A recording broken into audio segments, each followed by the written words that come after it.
নমস্কার। আশা করি আপনারা সকলেই খুব ভালো আছেন। আপনাদেরকে আমার চ্যানেলে স্বাগত জানিয়ে আজকের গল্প শুরু করছি। আজ আমি আপনাদেরকে পড়ে শোনাবো আশাপূর্ণা দেবীর লেখা একটি ছোট গল্প। গল্পের নাম আর একদিন। গল্পটি আপনারা কে কোথা থেকে শুনছেন এবং গল্প আপনাদের কেমন লাগছে শোনার পর কিন্তু অবশ্যই মতামতটি জানাবেন। শুনতে থাকুন আজকের গল্প। ওদের ভালোবাসাটা তা বলে এমন কিছু নভেলি ভালোবাসা ছিল না। উভয় পরিবারের বন্ধুত্ব বন্ধনের সূত্রে প্রায় পারিবারিক প্রথার মতোই দুই বাড়ির ছেলে মেয়েদের মধ্যে ছেলেবেলা থেকে যে সহজ প্রীতির সম্বন্ধ গড়ে ওঠে সেইটুকুই, তার বেশি নয়। এদের ছেলেরা ওদের ছাদে ঘুড়ি উড়াতে গেলে অথবা ওদের ছেলেরা এদের উঠানে মার্বেল খেলতে এলে কেউই যেমন দোষের বলে গণ্য করতো না, তেমনি গণ্য করতো না এ বাড়ির অলোকা ও বাড়ির অশোককে দুখানা রুমাল সেলাই করে দিলে, অথবা ও বাড়ির অশোক এ বাড়ির অলোকাকে একখানা বই প্রেজেন্ট করলে। শুধু এইটুকু সুযোগের অবসরে যতটুকু আর যেমন ভালোবাসার সৃষ্টি হওয়া সম্ভব। উপহারের বইতে খিদের চাহিদা মেটে না। অশোকের ডিউটি ছিল যেন তেন প্রকারেণ অলোকাকে বই যোগান দেওয়া, কিন্তু বইয়ের পোকাকে বই জুগিয়ে কুলিয়ে উঠতে কে পারবে? অশোক বলে, তোর জন্য দেখছি আরো ২-৪টে লাইব্রেরির মেম্বার হতে হবে। মাত্র ২টো লাইব্রেরির বইতে কুম্ভকর্ণের ক্ষুধা মেটা শক্ত। অলোকা রেগে বলতো, কুম্ভকর্ণ টর্ণ নয়, যা খুশি বলবে না বলছি অশোকদা, তাহলে আর তোমাদের বাড়ি জন্মেও আসবো না। অশোক হেসে বলতো, না এসে পারবি? কেন পারবো না? বাড়িতে কালী সিংহের মহাভারত আছে, তাই পড়বো বসে বসে। ভালো ভালো, অশোক কৌতুক হাস্যে মন্তব্য করত। খুব ভালো, ঈশ্বর তোকে সুমতি দিয়েছেন দেখে বড় আনন্দ হচ্ছে। সত্যিই তো, কেন মিথ্যে কতগুলো নভেল নাটক পড়ে উচ্ছন্নে যাবি? পরিণীতা পরিণীতা করে হত্যে হয়ে যাচ্ছিলি, এনেছিলাম, যাকে ফেরত দিয়ে দেব। ব্যাস, আর রক্ষে থাকতো না। হই হই করে উঠতো অলোকা। ও মা গো, কি সাংঘাতিক ছেলে তুমি অশোকদা, এনে লুকিয়ে রেখেছো বলেই বাড়াবাড়ি রকমের কাড়াকাড়ি শুরু করে দিত একেবারে। সম্ভব অসম্ভবের এমন সব জায়গা তছনছ করে খুঁজতো যে তা গুছিয়ে দিতে তাকেই আবার ১ ঘন্টা খাটতে হতো। এসব ঘটনা যে অভিভাবকদের অসাক্ষাতেই ঘটতো এমনও নয়, কারণ তারা এতে কৌতুক উপভোগ করা ছাড়া সন্দেহের কিছু দেখতেন না। অবশ্যই অসাক্ষাতেও যে একেবারেই কিছু ঘটানো হতো না তা নয়। ধরো সেই একটি দিনের কথা, বোধহয় সে একটা প্রথম বৈশাখের এলোমেলো বিকেল। অশোক তদব্যস্ত হয়ে এসে অলোকার মাকে প্রশ্ন করে, অলোকা কোথায় গেল মাসিমা? আহা, কালকে বেচারা অনেক খেটে খুঁটে এক গাদা বইয়ের এক লিস্ট করে দিয়ে এলো আমায়। আর আমি সেটি বুঝলেন মাসিমা একেবারে সোজা পকেট শুদ্ধ ধোপার বাড়ি। উফ, শুনলে যা হাত পা ছাড়াবে। গেল কোথায়? অলোকার মা আক্ষেপের স্বরে উত্তর দেন, আর কোথায়, বিকেল হলে কি আর মেয়ের টিকি দেখবার জো আছে? সেই ছাদে উঠে বসে আছে। অশোক বললে, মাটি করেছি, ছাদে এখন কে যাবে বাবা, থাক, ওর ওই বই আর আসছে না, রেগে মরবে আর কি। অলোকা, এই অলোকা, বলা বাহুল্য কান অব্দি পৌঁছয় না সে ডাক। অশোক বলে, তা এ সময় ছাদে উঠে বসে থাকবার ওর দরকারটাই বা কি? এই রান্না টান্না তরি তরকারি কোটা সব আপনাকে একা হাতে করতে হয় তো? কাজ টাজ কিছু শেখান মেয়েকে। কাজ করবে অলোকা, তাহলেই হয়েছে। সে সম্ভাবনাকে নস্যাৎ করে দিয়ে মেয়েকে ডাকাডাকি করেন অলোকার মা। মুখ পোড়া মেয়ে, নাম না ছাদ থেকে। এই অশোক এসে দাঁড়িয়ে রয়েছে, কি লিস্টি ফিস্টি দিয়ে যাবি, যা না। অলোকা, কালা হয়ে বসে আছিস নাকি? অশোক বলে, আহা, ওর দোষ নেই মাসিমা। ঠেলে খান ৩০-৪০ বইয়ের নাম লিখে দিয়ে দিব্যি নিশ্চিন্তে আছে। মনে মনে জানে আসতে যা দেরি, দিনে দুখানা করে বই গেলে কি করে যে। অলোকার মা বলেন, যোগান পেলে আর গিলবে না কেন? তোকেও যেমন ভূতে পেয়েছে বাবা। বলি, ও অলোকা, রোস, তোর ছাতের টঙে উঠে নিশ্চিন্তি হয়ে বসে থাকা বার করছি আমি। অশোক বলে, আপনারও ক্ষীণকণ্ঠ ৩ তলা অব্দি পৌঁছবে না মাসিমা, বৃথাই চেষ্টা। বিনুনি ধরে হিড় হিড় করে টেনে না আনলে ওকে নামানো যাবে না। বিনুনি ধরে টানবার জন্যেই উঠতে হয় ওকে ছাতে। অলোকা অপ্রত্যাশিত খুশিতে চমকে গিয়ে বলে, ও মা, এ কি, তুমি হঠাৎ ছাদে যে? অশোক গম্ভীরভাবে বলে, কি করব, আমাকে যে ভূতে পেয়েছে। অলোকা বলে, ও আবার কি কথা, যা তা বলছো কেন? হ্যাঁ, মাসিমা তো তাই বললেন। ঠিক বলেছেন, বুদ্ধি আছে, দৃষ্টি আছে, তাই বলেছেন। তবে হিসেবে একটু ভুল করে ফেলেছেন। ভূত নয়, পেতনি। চঞ্চল হয়ে উঠে দাঁড়িয়ে অলোকা বলে, যা। এই নিতান্ত সহজ সামান্য পরিহাসেও কেমন যেন ভয় ভয় করে ওর। অশোকের মুখের কথার সঙ্গে চোখও যে কথা কইতে চাইছে। চোখের ভাষা যে বড় হয়, ও সামান্যকে এক দণ্ডে অসামান্য করে তুলতে পারে। তাই না চোখকে এড়াতে অকারণ এত মুখের কথার সৃষ্টি। কথাই হচ্ছে আশ্রয়। তা ভয় অশোকেরও ছিল বই কি, তা নইলে অমন বলি বলি চোখ কিছু না বলেই থেমে থাকে। ছাদে মাদুর পেতে বসে আর কিছু নয়, বই পড়ছিল অলোকা। হঠাৎ উঠে দাঁড়াতেই কোল থেকে পড়ে গেল বইটা, রবীন্দ্রনাথের চয়নিকা। কি পড়া হচ্ছিল কি? ইস, কাব্যি। কুড়িয়ে নিয়ে মাঝখান থেকে একটা কবিতা খুলে ধরে অবজ্ঞার সুরে বলে, পড়লেই হয় না শুধু বোকার মতন, মানে বুঝতে পারিস কিছু? কেন পারবো না, খুব পারি। ভগবান একা তোমাকেই সব বুদ্ধিগুলো দিয়ে দিয়েছেন নাকি? আমার তো ধারণা তাই। পারিস যদি তো পড়, এটা পড়ে মানে বল, দেখি কেমন বোধশক্তি। খোলা পাতাটার দিকে চেয়ে অলোকার মুখটা লাল হয়ে ওঠে। কথা বলার শক্তি বড় বিশেষ থাকে না।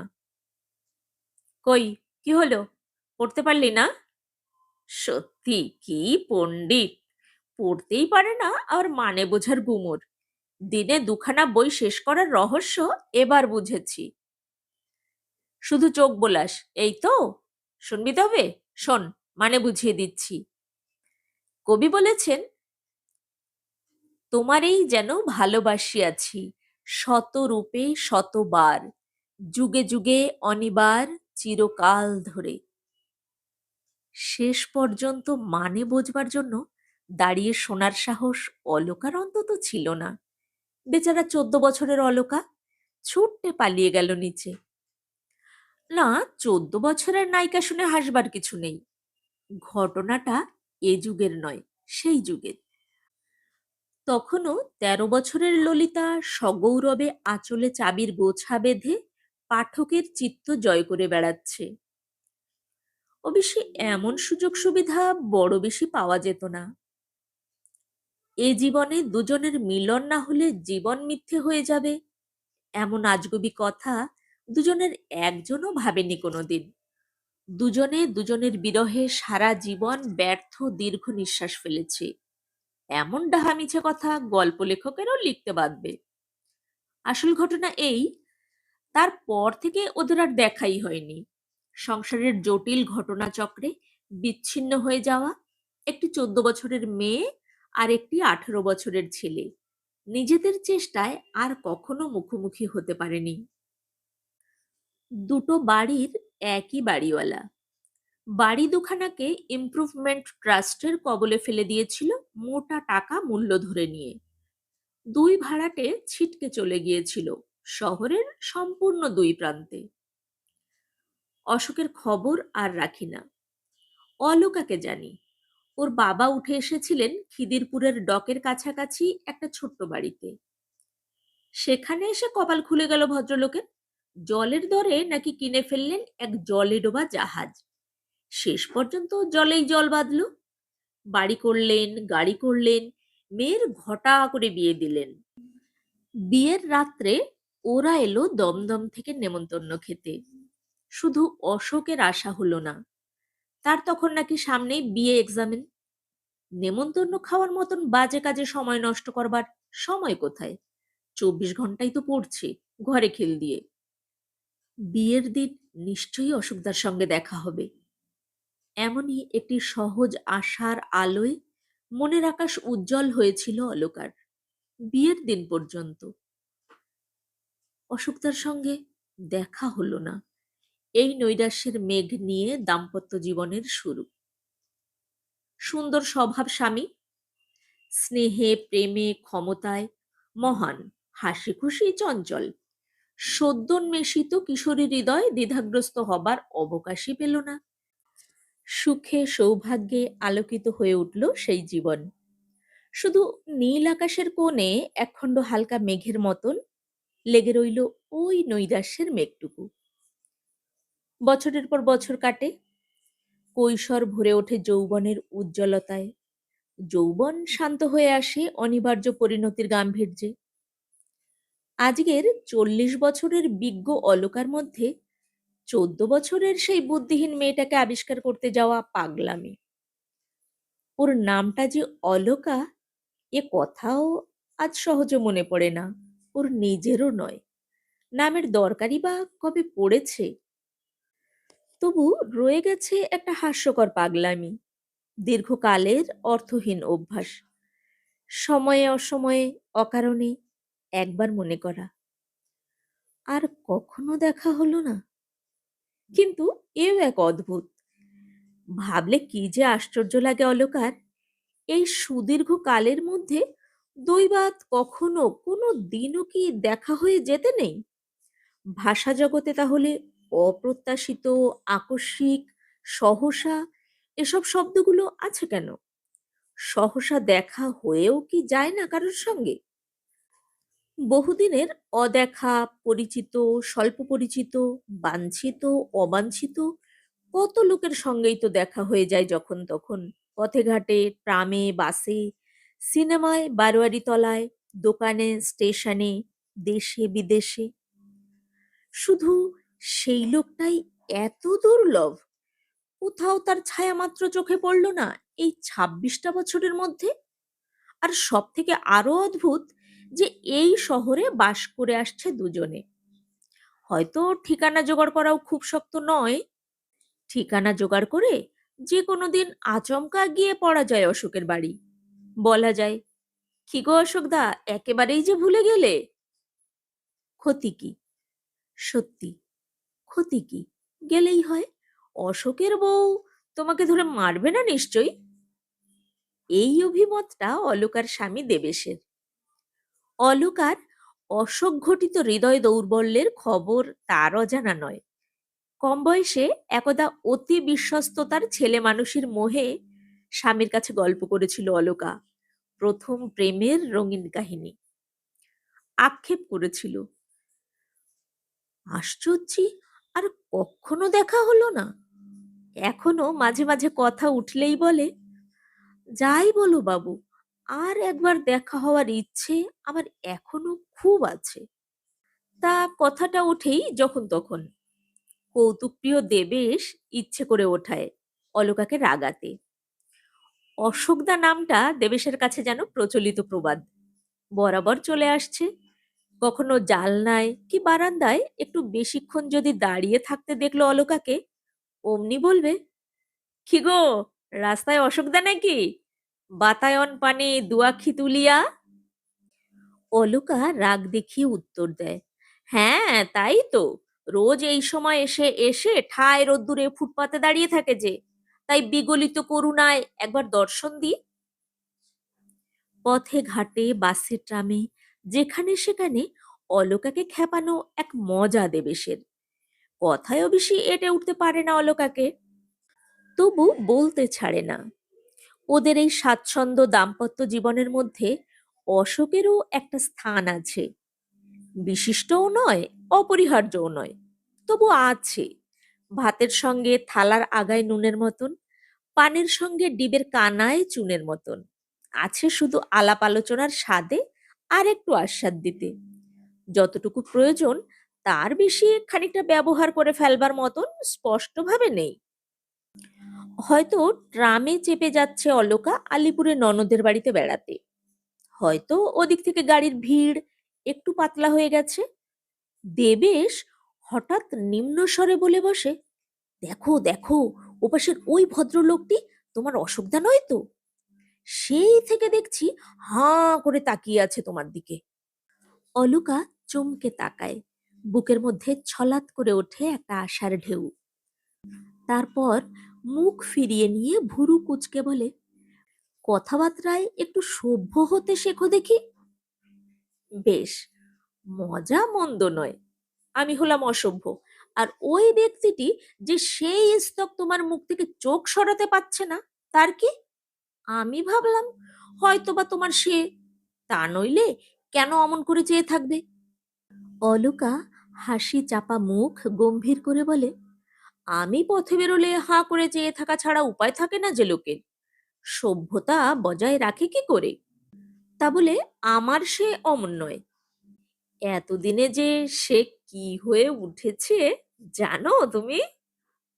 থামো তুমি, মেলা বকবক করো না। লোকটা তাকাচ্ছে। বারোয়ারি তলায় কি নতুন কোনো কিছুর মেলায়, হয়তো ভিড়ের ঠেলায় একটু চোখ ছাড়া হয়ে গেছে অলোকা। দেবেশ এগিয়ে গেছে সামনে, নয়তো পড়ে আছে পিছনে। দুজনেই খুঁজছে দুজনকে। দেখা হতেই দেবেশ স্বচ্ছন্দে বলে বসলো, উফ, রক্ষে পাই। ভাবলাম হয়তোবা মেলার ভিড়ে হঠাৎ হারানো প্রথম প্রেমকে খুঁজে পেয়ে আমাকে ভুলে শটকালে তার সঙ্গে। অলোকা উত্তর দেয়, চমৎকার কল্পনা শক্তি কি প্রখর! আমার প্রথম প্রেমকে আমি যদি বা ভুলে নিশ্চিন্তে থাকি, তুমি আর ভুলতে পারলে না দেখছি। দেবেশ কপট দীর্ঘশ্বাস ফেলে বলে, কি করে পারবো? মনের মধ্যে যে কাটা বিধেই আছে। বিধে নেই বলেই হয়তো বলতে পারে, থাকলে পারতো কি? নিজের থেকে বছর আষ্টেকের ছোট, চিরদিন অনুপস্থিত একটা ছেলেকে নিজের প্রতিদ্বন্দ্বী ভাববে, এমন পাগল দেবেশ নয়, পাগল অলোকাও নয়। তবু সত্যিই কি অলোকা মেলার ভিড়ের হাজারখানা মুখের দিকে দৃষ্টি ফেলে ফেলে দেখে না? পথ চলতে থমকে দাঁড়ায় না? সিনেমায় থিয়েটারে গিয়ে ফেরার সময় রোশবাবু ভিড় কমুক বলে দাঁড়িয়ে থাকে না সিঁড়ির একধারে, শেষ দর্শকটি চলে যাওয়া পর্যন্ত?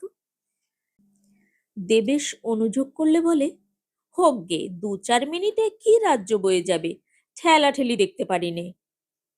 এ একটা নেশা, বোধ করি অভ্যাসের নেশা, তাছাড়া আর কি, খ্যাপার পরশ পাথর খোঁজার মতন। হয়তো সংসারের সহস্র বন্ধনের পাকে পড়ে গেলে এ নেশা কবেই ছুটে যেত। কিন্তু সে অবসর হলো কই? নিঃসন্তান জীবন, জীবনের চেহারা আর বদলাতে পেল না, বরাবর একই রকম থেকে গেল। নিঃসন্তান দম্পতি, সর্বত্রই প্রায় একসঙ্গে ঘোরাফেরা। দেবেশের মামাতো বোনের বিয়ে উপলক্ষে সকালের গাড়িতে চলেছে দুজনে চন্দননগর। সেকেন্ড ক্লাস একখানি কামরায় উঠে গুছিয়ে বসে দেবেশ প্রথম কথা কয়, হ্যাঁ গো, ওদের বিয়েতে দেবার শাড়িখানা ভুলে ফেলে আসনি তো? এসেছি। কি সর্বনাশ, তাহলে উপায়? উপায়ের অভাব কি, চন্দননগর তাঁতের শাড়ির জন্য বিখ্যাত। তার মানে গিয়ে আবার একটা কিনতে হবে? ভুলে ফেলে এলে অবশ্যই হতো, কিন্তু থামো তো তুমি। খবরের কাগজখানা সঙ্গে নিতে বলেছিলাম, নিয়েছিলে? তা নাওনি। জানতাম আগেই, যত ভুল সব আমিই করি যে। নবদম্পতি নয় যে কেউ ওদের কথোপকথনে কর্ণপাত করবে। সম্পর্ক সম্বন্ধে সন্দেহের অবকাশ মাত্র নেই যে কেউ কৌতূহল দৃষ্টি ফেলবে, তাকিয়েও দেখে না কেউ। শুধু বোধ করি খবরের কাগজ কথাটা উচ্চারিত হতেই একবারে কোণের দিকে যে ভদ্রলোক একখানা খোলা খবরের কাগজে নাক ডুবিয়ে বসেছিলেন, তিনি কাগজখানা আর একটু বাগিয়ে ধরে নড়ে চড়ে কিছু গুছিয়ে বসেন। বোধহয় মনে মনে আশঙ্কিত হন, এই রে বাবা, চাইবে না তো?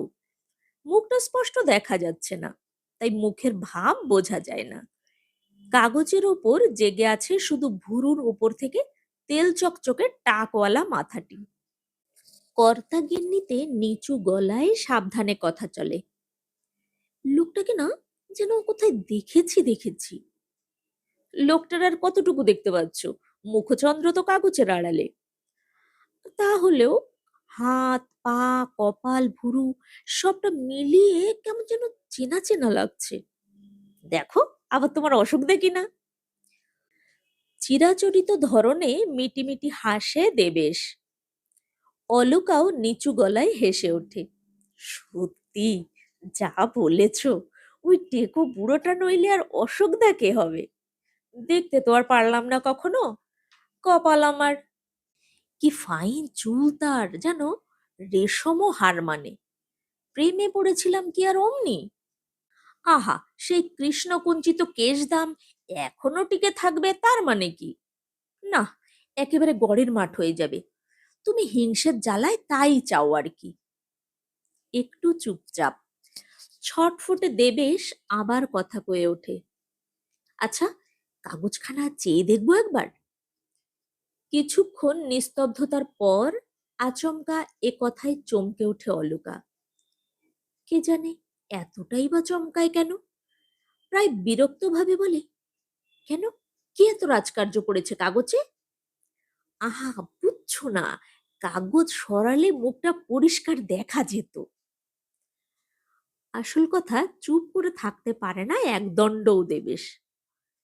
অলকার নিস্তব্ধতাও ওর অসহনীয়। গল্প করবার মতন কিছু যখন মিলছে না হাতের কাছে, পুরনো ঠাট্টাই চলুক। অলকা রেগে বলে, যাবে তার কি? কি চতুর্বর্গ লাভ ফল হবে তোমার ওর মুখ দেখে? দেবেশ কৃত্রিম করুণ মুখে বলে, আমার আর কি, তোমারই যদি কিছু লাভ হয়। বলছিলে কি না, ওকে চিনি চিনি করি, চিনিতে না পারি। ভাবলাম, খবরদার বলছি, ওই বিদঘুটে কথাগুলো বলবে না আর। যখন তখন যেখানে সেখানে বললেই হলো ওই আজে বাজে কথা। এত হাড় জ্বালাতেও পারো? অবশ্য সব কথাই অপরের কান বাঁচিয়ে। সংবাদপত্র পাঠক ভদ্রলোক তখন কাগজখানা উল্টে ছোট করে ভাঁজ করে নিয়ে পড়তে শুরু করেছেন। অবনত মুখের সবটাই প্রায় দেখা যাচ্ছে। অলকা এক নজর দেখে নিয়ে মুখটা অন্যদিকে ফেরায়। এক্ষুনি দেবে হাসাহাসি শুরু করবে। সত্যি, যে একটু ভালো করে দেখে নিয়ে মনে পড়াবে কোথায় দেখেছে লোকটাকে, সে আর দেবেশের জ্বালায় হবার জো নেই। অথচ দেখেছে যে কোথাও, তাতে সন্দেহ নেই। কিন্তু কবে, কখন, কোথায়? কোথায় দেখেছে এরকম গোল গোল নেওয়াপাতি নেওয়াপাতি গড়ন, এমন চুকচুকে টাক? কই, অনেক চেষ্টা করেও কিছুতেই মনে করতে পারে না। তবু মনে খটকাটা থেকেই যায়। ভুরুর ওপর দিকে ফর্সা ফর্সা কপালে কালো কুচকুচে ওই তিলটা কেমন যে পরিচয় নয়, ওরকম আর কার দেখেছে, কবে? দেবেশের আবার উসখুস শুরু হয়। পানের কৌটোটা এসেছে তো? নিজের পকেটে হাত দিয়ে দেখো। জর্দাটা? জানি না, নিজের জিনিস নিজে ঠিক করে আনতে পারো না? উফ, একেবারে মিলিটারি হলো কি? দেখো, তুমি আমার কথা শুনলে না। ওই ভদ্রলোকের সুটকেসে কিন্তু লেখা রয়েছে এ মুখার্জি। মুখার্জি? অলকা একবার সামান্যতম চমকায়, তারপর গম্ভীরভাবে আউড়ে যায়। অজিত, অমল, অবনী, অসিত, অপূর্ব, অনিমেষ, অখদ্দে, অগা। অর্থাৎ কিনা এতগুলো নামের মধ্যে যে কোনো একটা নামের অধিকারী যে কোনো মুখুজ্জে পরিবারের জন্মালেই সুটকেসে এ মুখার্জি লিখে সঙ্গে নিয়ে বেড়াতে পারে। গাড়ি শ্রীরামপুরের কাজ বরাবর আসতেই বহু আলোচিত ভদ্রলোকটি কাগজখানি পাট করে নিয়ে উঠে দাঁড়ান। সুটকেসটি বাঁ হাতে তুলে নিয়ে ডান হাতে পাট করা কাগজখানা দেবেশের দিকে বাড়িয়ে ধরে সম্পূর্ণ দেবেশের দিকে তাকিয়েই স্মিত হাস্যে আবেদন করেন, পড়বেন? ভদ্রতার বদলে ভদ্রতা। দেবেশও স্মিত হাস্যের সঙ্গে প্রত্যাখ্যান করে, দরকার হবে না, এই তো সামনেই নেমে যাব। চওড়া ডাটিওয়ালা কালো সেলের চশমা পরা ভারী সারি পুরন্ত মুখে অমায়িক হাসিটি বেশ মানানসই। দেখলে আবার যেন দেখতে ইচ্ছে করে। অমায়িক হাসি আবার প্রশ্ন করেন, যাচ্ছেন কোথায়? চন্দননগরে, মামার বাড়ি। মামার বাড়ি? ভালো জায়গা যাচ্ছেন তাহলে। সহসা অন্ধকার জবনিকার গায়ে আছড়ে এসে পড়ল হঠাৎ জালনা খুলে দেওয়া আলোর ঝলক। বিস্মৃতির পর্দায় স্মৃতির বিদ্যুৎ রেখা। না, সন্দেহের অবকাশ নেই, অশোকই। ডান ভুরুর উপরে কালো কুচকুচে তিলটি এখনো তেমনি নির্ভুল, স্পষ্ট। একটি তিল কি তুচ্ছ? পুরনো মুখকে চিনিয়ে দেবার পক্ষে যথেষ্ট নয়? ওই তিলটাকে অনবরত দেখতে পাচ্ছিল, তবু অশোককে চিনতে পারেনি অলকা। এতক্ষণ সামনাসামনি বসে থেকে পারেনি, পারেনি পরিষ্কার মুখোমুখি তাকিয়ে। অশোক পেরেছে, কিন্তু জগতে কার কি ক্ষতি হতো যদি অশোক অলকাকে চিনতে না পারত? অলকার সঙ্গে নিতান্ত স্থূল এই রসিকতাটুকু না করলেই বা তার ভাগ্যবিধাতার কি এমন এসে যেত? অশোককে দিয়ে এই কথাটুকু না বলালে কি চলছিল না তার? কে, অলকা নাকি? অশোকদা? মৃদু অস্ফুট উত্তর। রেলগাড়ির অসুবিধা সত্ত্বেও নিচু হয়ে নমস্কার করে অলকা। অশোকদা? দেবেশ চোখ বড় বড় করে বলে, অ্যাঁ, সত্যি তাহলে আপনি সেই বিখ্যাত অশোকদা? বিখ্যাত নাকি? কি ব্যাপার? বিলক্ষণ, আপনাকে নিয়ে তো আমাদের। ছি ছি অলকা, শেষ পর্যন্ত তুমিই হেরে গেলে। বুঝলেন মশাই, আপনার বাল্য বান্ধবী এতক্ষণ আমার সঙ্গে তর্ক করছিলেন, অশোকদার কখনো অত টাক হতে পারে না। আমার কিন্তু প্রথম থেকেই সন্দেহ হচ্ছিল। তাই নাকি? হা হা করে হেসে ওঠেন ভদ্রলোক। আপনি তো আমাকে দেখেনইনি। দেবেশ অভ্যস্ত রসিকতার ভঙ্গিতে বলতে যাচ্ছিল, দেখিনি, শুধু বাঁশি শুনেছি। কিন্তু বলা হলো না। গাড়ির বাঁশি বেজে উঠল। ট্রেন শ্রীরামপুর স্টেশনে ইন করেছে। মাত্র 1 মিনিটের স্টপেজ। গাড়ি থামবার সঙ্গে সঙ্গে ভদ্রলোক নড়ে ওঠেন। তাড়াতাড়ি 2 হাত জোড় করে বলেন, নমস্কার, এসে গেল আমার গন্তব্যস্থল। আপনার সঙ্গে দেখা হয়ে খুব খুশি হলাম। অলকা, চললাম তাহলে। অনেক দিন পর দেখা হলো, কি বলো? নেমে গেলেন ভদ্রলোক তাড়াতাড়ি করে। সঙ্গে সঙ্গে গাড়ি চলতে শুরু করলো।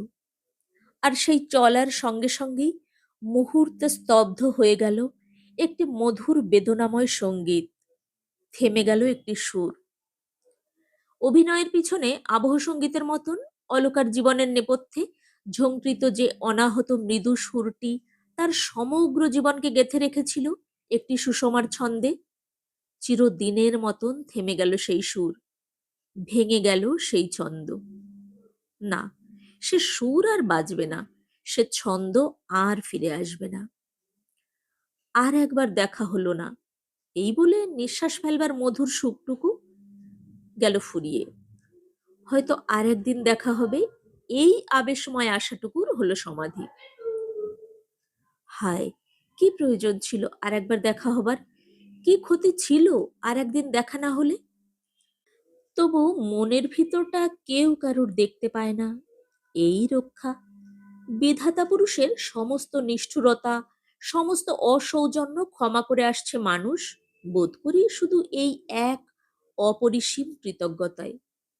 মনের ভিতরের খবরটা মানুষের নিজের হাতের মুঠোয়। তাই হাত বাড়িয়ে দেবেশের ওপাশ থেকে পানের কৌটোটা তুলে নিয়ে একটা পান বার করতে করতে অলকা বলে, ওই ভুঁড়ি আর ওই টাক, ছি ছি, চিনতে পারেনি বলে খুব তো লজ্জা দিলে, চিনবার কোনো উপায় রেখেছে? তা কি জানি। দেবেশ হাসে। আমি তো আর আগে দেখিনি। ও কি, পানটা ছিঁড়ছো যে ছেলে মানুষের মতন, খাবে না? না, শুকিয়ে গেছে।